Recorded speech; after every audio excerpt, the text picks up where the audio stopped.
What's up everybody, KleverKrok back for another draft viability video. This time it's on Victini, as I suggested last time I was going to do. So, yeah, right now, again, just to update you guys, I want to do some more of these between Season 4 ending and Season 5 somewhere in the future.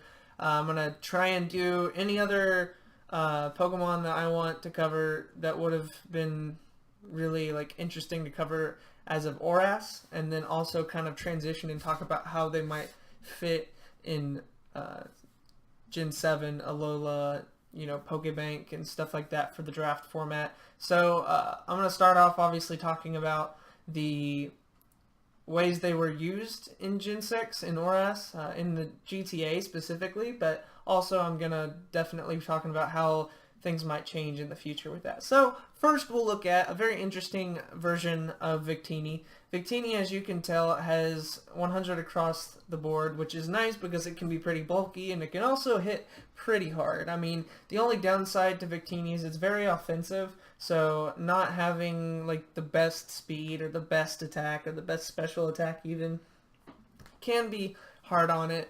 But I've seen a lot of people run Life Orb on it or Choice Scarf, and with some of those high base power moves like V-Create, you can see, or Bolt Strike, they can still dish out a lot of damage. So Victini is always a threat because you never know whether it's going to be physical or special or both. But here this is a mixed set. You can run a couple different moves on this, but I decided that U-turn's nice for that pivot. V-Create puts in the work always. Bolt Strike is also good for coverage against those water types. And then Blue Flare for the physically defensive Pokemon like Ferrothorn that wants to deal half the damage, half of your HP in Rocky Helmet and Iron Barbs and stuff, or the Garchomps that resist it and do the same thing. So just having that is also a good option. It catches people off guard. And then there's also, there's plenty of other attacks like Dazzling Gleam and stuff, which we'll get to in a minute. But this is the Life Orb set. Of course, you can always do it this way or run it, mixed like this. However you think you need, you can use the damage calculator to figure out what it is that you actually, need as far as your set goes. And so it has a lot of impact on the game and how you team build in the draft format, and especially in the GTA that has been the case, because you never know what it's going to do. I mean, you know what it can do, but as far as trying to prepare your walls, sometimes it might be hitting on the wrong end of the spectrum, being especially offensive when you bring a Pokemon that's physically defensive to answer it, stuff like that. So Fire Psychic is also a really good typing, being weak to, I guess, Water, Rock, Ground, Dark, and Ghost. I think that's it. Resisting Fairy, which is a nice plus. The only big thing is that it's weak to knockoff, but it doesn't matter too much. So next is one that I like a lot, is the Choice Banded set. And you could also run Choice Scarf in this scenario. I would probably run it Adamant if I were to go Choice Scarf to get that extra damage, because it's still going to outspeed pretty much anything you face with a max speed. Max speed and max attack with Adamant Nature. I mean, it's 299, I believe. That's going to outspeed everything in the metagame except for maybe Mega Aerodactyl. But even then, that's the only scenario where you'd probably want to go Jolly. But Choice Band puts in the work too. It still outspeeds a lot, having that 100 speed stat. And so it can end up being a crushing wall breaker. V-Create, Bolt Strike, Zen Headbutt, and then U-turn for pivoting, like I said before. That could really do so much to an opponent, trying to switch in their defensive walls and then just getting wrecked by the Choice Band. So that's a really good one too. And then some options on the side that you could run. You could run Trick with Choice Scarf or any other choice item for that matter to lock a tank or something else into either setting up or putting, trying to do a status or whatever. You can lock them into that and then just do whatever you want. Force a switch and you go for U-turn or something like that. Glaciate's good for options as far as it doesn't have the best damage, but I mean, being able to lower speed, also being able to just have a decent ice attack. I mean, that's slightly better than Hidden Power Ice. and it has a, a secondary effect. So that, I mean, it's good. It's a better Icy Wind basically. So it's an option as well, especially when your opponent might have something like Lander's T or Gliscor or something where V-Create might take it out if it's not fully defensive, but if it is, Glaciate might do the work if you're running Life Orb or Choice Specs. So, that's a really good option. Again, with those water ground types, that could also be a problem. Well, you've got Energy Ball, you've got Grass Knot. Keep cracking my voice. And then, Shadow Ball, just for another option against those Psychic and Ghost types that you might go up against. Some more options that are more like tech related if you do want to run it kind of bulky offense or something.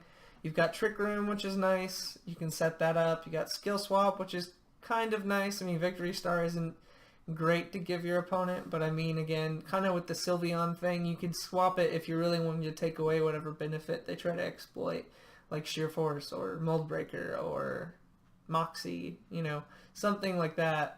And then Thunder Wave is good because you obviously can wear down other threats that might expect you to switch out. Taunt, again, stops tanks in their tracks and stuff like that. And then last, you've got things like Flame Charge and Dazzling Gleam. So if you go Life Orb, Flame Charge can be good because on the first move, you either just go for the, the V-Create and deal a lot of damage. But if you're expecting them to switch, a good way to still deal a little bit of damage and get that speed bonus and outspeed everything on their team, you go for a Flame Charge, and then, you can hit them with a V-Create or Bolt Strike or Blue Flare or whatever you're running, and it ends up being really scary for the opponent because they can't stop them. A free V-Create and then going back down to your original speed is also nothing to, scoff at. So that's a really good option too. And then the last one, just for coverage, Dazzling Gleam. You've got things like Hydreigon running around that are still really good, even if they are, in UU. As far as the draft goes, those things are terrifying, and dark types in general are. And so that and fighting types, you can run Dazzling Gleam, for those. Specifically more for dark types and maybe dragon types, because then you can just run Zen Headbutt for those, fighting types. I mean, they're not really going to want to mess with you anyways, unless they're trying to go for knockoff. But Dazzling Gleam is good because, again, it's just another option of hitting Pokemon. So it has a wide move pool, a really wide move pool. And, having those stats that can vary so much, but also just very solid across the board, I mean, that's good. Victory Star is great, being able to give your entire team plus 10% in accuracy. Like, that's awesome, especially if you're running moves like Stone Edge, Focus Blast, I think Thunder, even Rock Slide, Fire Blast, I think I said Fire Blast already, Hydro Pump, stuff like that, and being able to give it a little bit better of a chance for your whole team to like hit stronger moves, that's pretty great in my opinion. So that's something also to really consider, is that Victini not only has a wide move pool and really solid base stats, and it can be run in so many different ways, but its ability benefits your entire team that you bring each week. So, that's really good in one Pokemon to have all those things. It's the same types of stats as Mew. Mew has a much bigger move pool. I said Mew pool. And then I have, there's Jirachi who has that, and then I think Manaphy has it. Pokemon like that, they all are very tough to kill sometimes, and they have really good bulk, but they can still dish out a lot of damage if you run them the right way. So, let's go ahead and look at how Victini fares in Gen 7 once the Pokebank is released. So again, I still think Life Orb is probably one of the best. I personally like Choice Band just because of the damage it puts out. But, Life Orb, I don't think there's any moves that really were added, and there was nothing really nerfed about Victini. So you're going to run it pretty much the same, I think. But I was thinking of just ways to really help with the things that counter it, like Sucker Punch, which did get nerfed down to 70 base power. Or just other priority, and you can run Flame Charge with, like Tapu Lele, like, with Psychic Terrain, it stops priority for however many turns. So you bring in Victini after setting that up, and now Sucker Punch and other like priority moves aren't going to be able to affect you. And that was one important way of taking care of Victini, was Sucker Punch, and now you can't have that. So that severely limits and lowers the amount of Pokemon that can one-shot you, or really, reduce the amount of damage you can do. And you also got Torkoal with Drought. So I know that's, duplicate types, but bringing the Drought on another Pokemon that isn't Ninetales or Charizard is a good option. This thing is the most bulky of all the, drought Pokemon that are non-legendary, of course. And, it's got good bulk. I mean, let's see that.